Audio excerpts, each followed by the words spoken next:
Hello friends, ഇന്നൊരു പഴം വിളയിച്ചതായാലോ. അടിപൊളി പലഹാരമാണിത്. അപ്പോൾ ഇതെങ്ങനെ ഉണ്ടാക്കുന്നതെന്ന് നോക്കാം. ആദ്യം ഞാനിവിടെ ഒരു ഏത്തപ്പഴമാണ് എടുത്തിരിക്കുന്നത്. നന്നായിട്ട് പഴുത്ത ഏത്തപ്പഴമായിരിക്കണം.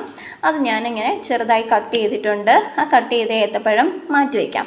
അതിനുശേഷം നമ്മൾ ഉണക്കമുന്തിരിങ്ങയും അണ്ടിപ്പരിപ്പും കൂടെ നെയ്ക്കകത്തിട്ടാണ് വഴറ്റേണ്ടത്. ഞാനിവിടെ എണ്ണ യൂസ് ചെയ്തതേ ഉള്ളൂ. അങ്ങനെ വഴറ്റി മാറ്റി വയ്ക്കുക. പിന്നെ നമ്മൾ നേരത്തെ അരിഞ്ഞു വെച്ചിരുന്ന പഴം നമ്മൾ ചേർത്ത് നന്നായി ഇളക്കി കൊടുക്കുക. അതിനുശേഷം തേങ്ങ കൂടി ചേർത്ത് നന്നായി ഒന്നുകൂടി ഇളക്കി കൊടുക്കണം. പഴത്തേൽ തേങ്ങ ഒട്ടിപ്പിടിക്കുന്ന രീതിയിലാവും വരെയാണ് ഇളക്കി കൊടുക്കേണ്ടത്. ഇതിൻ്റെ ഒരു അളവ് കേട്ടോ. അപ്പം നന്നായി ഇളക്കി കൊടുത്തതിന് ശേഷം നമ്മളിവിടെ അടുത്തതായി ചെയ്യുന്നത് പഞ്ചസാരയാണ്. ആവശ്യത്തിന് പഞ്ചസാരയും കൂടി ചേർത്ത് കൊടുത്ത് നന്നായി ഒന്ന് ഇളക്കി യോജിപ്പിച്ചുകൊണ്ടേയിരിക്കണം.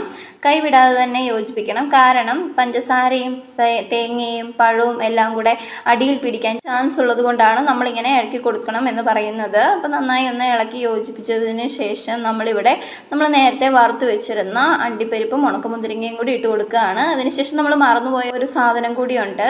ചതച്ച ജീരകവും അതുപോലെ തന്നെ പൊടിയോ അതെയോ ചതച്ചതുമായ ഏലക്കയോ ആണ്. അതും കൂടി ചേർത്ത് കൊടുക്കണം. ഞാൻ അതും കൂടി ചേർത്ത് കൊടുത്തിട്ടുണ്ടായിരുന്നു. അപ്പോൾ ഇതാണ് സാധനം. നല്ല അടിപൊളി ടേസ്റ്റ് ആണ് കേട്ടോ. എല്ലാവരും വീട്ടിലുണ്ടാക്കി നോക്കണം. വീഡിയോ ഇഷ്ടപ്പെട്ടാൽ ചാനൽ ഒന്ന് സബ്സ്ക്രൈബ് ചെയ്യാനും ലൈക്ക് ചെയ്യാനും ഷെയർ ചെയ്യാനും മറക്കല്ലേ കൂട്ടുകാരെ. ബൈ.